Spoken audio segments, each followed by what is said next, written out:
Tetapi dia sangat berkeinginan untuk menolong ayahnya tersebut.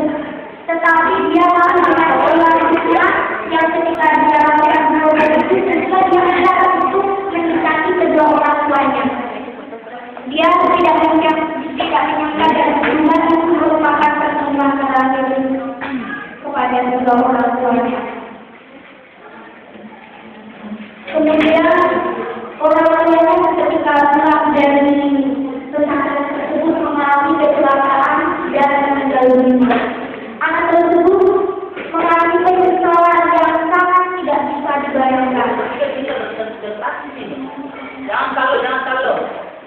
Kemudian penyesalan itu hanyalah yang akan menemani dia dan tetesan air mata. Penyesalan itu selalu berada di belakang. Dia memberi motivasi juga menjadi sosok guru bagi kita, menjadi pelajaran bagi kita.